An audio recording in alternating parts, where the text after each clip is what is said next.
सभी को प्यार भरा नमस्कार। अल्टरनेटिंग करंट के इस लेक्चर में आपका स्वागत है। मैंने बताया था पहले वाले लेक्चर में कि कुल मिलाकर के 7 डिफरेंट टाइप ऑफ सर्किट होते हैं अल्टरनेटिंग करंट में। आज उन्हीं सातों सर्किट का एक साथ डिस्कशन कर लेते हैं। मैंने एक टेबल बना करके इस डिस्कशन को आसान बनाने की कोशिश की है और साथ ही साथ अगर इस टेबल के हिसाब से आप एसी पढ़ते हैं तो वैसे केस में आपको सहूलियत होगी, आसानी होगी फॉर्मूले को याद करने में और डिस्कशन का कंसेप्ट बनाने में भी।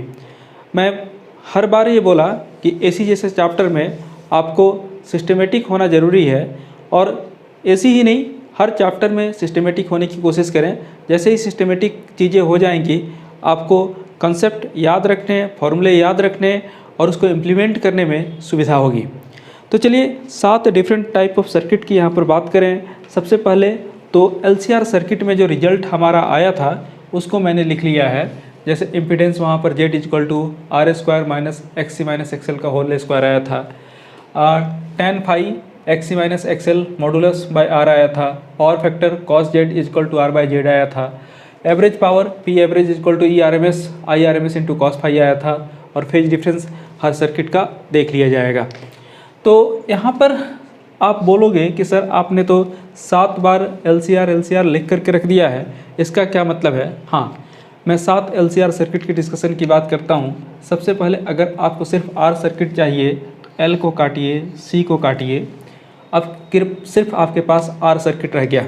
वैसे केस में अगर L नहीं है, C नहीं है तो XL और XC भी नहीं होगा, तो Z यहाँ पर आपके पास सिंपली R आ जाएगा।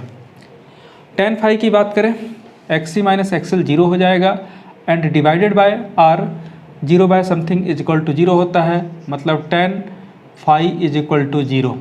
अगर यहाँ से वैल्यू पुट कर लें तो phi = आपके पास 0 आ जाएगा।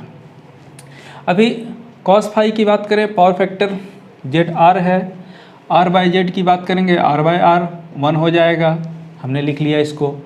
अभी नेक्स्ट अगर हम पावर एवरेज की बात करें तो P एवरेज = एक तो आपके पास E/RMS, दूसरा आपके पास I/RMS और cos phi तो 1 हो गया। ये डिस्क्रिप्शंस हो गए। जब आप R सर्किट की बात करोगे, R सर्किट में आपको यही स्पेसिफिकेशन मिलेगा। ओके, चलिए नेक्स्ट सर्किट की बात करें। इस सर्किट को देखने के बाद से आप चाहते हैं कि L सर्किट, चलिए C और R को कैंसिल कर दीजिए तो दूसरा सर्किट भी आपको दिख जाएगा L सर्किट। ऑब्वियस है, Z यहाँ पर ओके, R नहीं है तो R 0 कर लेंगे, C नहीं है तो XC 0 कर लेंगे, यानी हमारे पास XL आ जाएगा। tan phi की बात करें, ओके, R नहीं है मतलब 0 है, ऊपर में XL है तो समथिंग बाय 0 = होता है। तो वैसे हालात में यहाँ पर tan phi = हो जाएगा। ओके, और अगर tan phi इनफाइनाइट है तो phi की बात करेंगे, phi हमारे पास π/2 आएगा क्योंकि tan 90 = होता है। अच्छा, पावर फैक्टर की बात करें, जब R है ही नहीं तो Z से डिवाइड भी करेंगे, मतलब XL से डिवाइड भी करेंगे तो भी ये 0 होगा। और अगर पावर फैक्टर मतलब cos phi 0 हो गया तो यहाँ पर P एवरेज भी आपको 0 मिलेगा।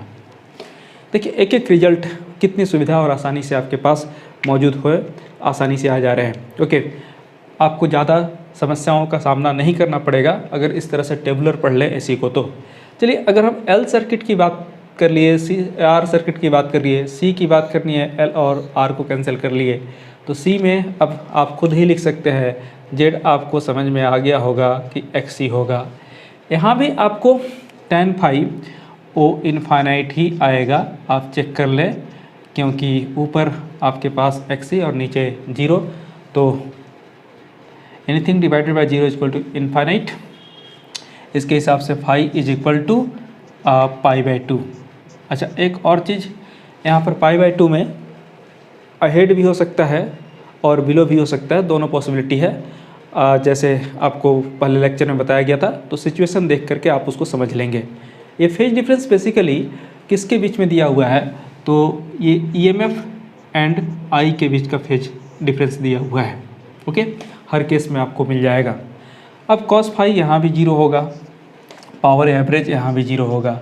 और इसीलिए बोला गया था कि जो एवरेज पावर कंज्यूम होता है प्योर एल और प्योर सर्किट से वो 0 होता है, और वहाँ जो करंट होगा वो वाटलेस करंट होगा। चलिए अब सेपरेट तीनों सर्किट LCR हो गया। अभी आपको कंबाइंड फॉर्म में पढ़ना है, तो चलिए पहले LR पढ़ लेते हैं। C को हटा दीजिए। तो LR सर्किट की बात करेंगे तो यहाँ पर Z इज इक्वल टू जो आपके पास रिजल्ट दिख रहा होगा अंडर रूट है ना R² प्लस कितना यहाँ पुट कर लें तो XL का स्क्वायर हो जाएगा। tan phi इस केस में देखिए क्या होगा, ऊपर जो बच गया वो XL बच गया, नीचे आपका R बच गया।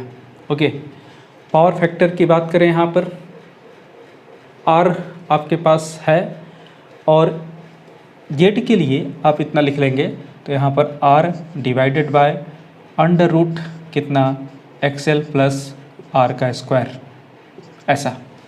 ओके, अभी पावर एवरेज की बात करें, पावर एवरेज में यहाँ अब 0 नहीं होगा, यहाँ एक तो ERMS होगा, एक IRMS होगा, और cos phi का वैल्यू यहाँ पर मौजूद है, इसको लिख लीजिए है ना। अगर R² प्लस XL भी लिखते तो ऑर्डर में होता, ठीक है। तो यहाँ पर क्या हो जाएगा R divided by under root R² plus XL का स्क्वायर।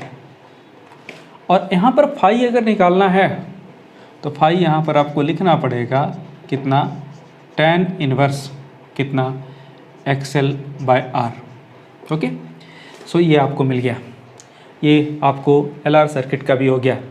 इसी तरह से आप नेक्स्ट क्या करना चाहेंगे तो CR सर्किट क्या करना चाहेंगे, इसमें कैंसिल कर दीजिए R को, Z आपको दिख रहा होगा, इम्पीडेंस निकल जाएगा, यहाँ पर हर सर्किट का अपना स्पेसिफिकेशन होगा, वो आपको मिलते जाएगा।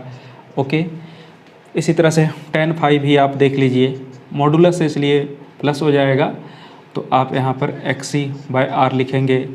cos phi अगर लिखेंगे मतलब पावर फैक्टर, ऊपर तो R और नीचे क्या हो गया under root R² plus XC square. और इसी तरह से यहाँ पर ERMS IRMS और R divided by Z, okay, जो था वो लिख लीजिए, मतलब under root R² plus XC का स्क्वायर। यहाँ भी अगर फेज डिफरेंस चाहिए तो फेज डिफरेंस आपको tan inverse okay XC by R आएगा। ओके, सो आपका 5वां नंबर सर्किट भी बड़ी आसानी से हो गया। देखिए एक एक सर्किट बड़ी सुविधा से आपको मिलते जा रहे हैं। नेक्स्ट सर्किट जो होगा वो LC सर्किट होगा। LC सर्किट में आप Z जो लिखेंगे वो दो चीज़ें होंगी, XL माइनस XC का होल स्क्वायर भी हो सकता है, XC माइनस XL का भी होल स्क्वायर हो सकता है।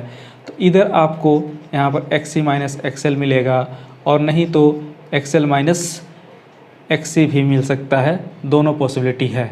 ओके, सिचुएशन के अकॉर्डिंगली आपको चेंज होकर के मिलेगा, देख लीजिएगा कौन बड़ा था, VL बड़ा था या VC बड़ा था, उसके अकॉर्डिंगली रिजल्ट आएगा।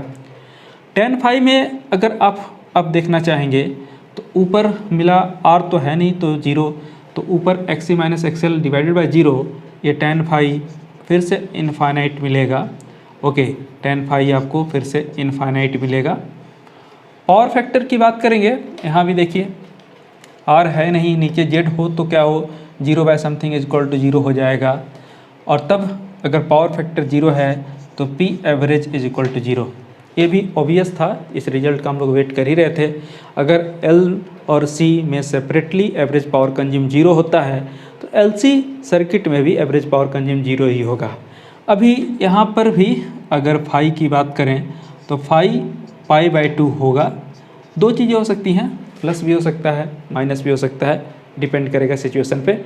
जैसे वहाँ पर हमने phi equal to pi by 2 और phi equal to pi by 2 लिखा था। जैसे अगर आप बात करते L सर्किट में तो यहाँ पर बेसिकली करंट पीछे होता है तो फेज डिफरेंस यहाँ पर माइनस पाई बाई 2 लिखते, यहाँ प्लस होता। यहाँ पर आपके पास दोनों पॉसिबिलिटी हो सकती है लेकिन होगा पाई बाई 2 ही। अब चलिए लास्ट सर्किट में, अब किसी को कैंसिल करने की ज़रूरत नहीं है, अब तो उसका रिजल्ट आपको एज इट इज लिखा ही हुआ है, बस लिखते जाइए। क्या हो गया, impedance R² plus XC minus XL का होल स्क्वायर या tan phi is equal to आपके पास आ गया, रिजल्ट दिख ही रहा है ऊपर, XC minus XL modulus by कितना R, और आपके पास cos phi R by Z, R तो आपके पास ठीक है, Z यहाँ पर आपने निकाला हुआ है कितना R square plus XC minus XL का होल स्क्वायर। पी एवरेज की बात करेंगे, इसके लिए आपके पास ERMS IRMS और into R divided by under root R square plus XC minus XL का होल स्क्वायर। और फेज डिफरेंस यहाँ पर फाई इज इक्वल टू आप लिखेंगे tan inverse XC minus XL modulus divided by R। तो hope ये सारा टेबल आपको क्लियर दिख गया होगा, और इस टेबल का अगर आप यूज कर लेंगे तो आपको ऐसी बड़ी सहूलियत से, बड़ी आसानी से डिस्कशन हो जाएगा और आपके पास सारे रिजल्ट भी मिल जाएंगे। इस टेबल का यूज करके आप न्यूमेरिकल बना सकते हैं, कंसेप्चुअल क्वेश्चन बना सकते हैं, जहाँ तक डिस्कशन करना है कर सकते हैं। तो एक रिक्वेस्ट रहेगा आपसे कि आप इस टेबल को अपने से 1-2 बार बना लें, आपके मन में, आपके दिमाग में सारे फॉर्मूले सेट कर जाएंगे और दिक्कत कम से कम आएगी, सुविधा बढ़ जाएगी। Thank you, have a nice day.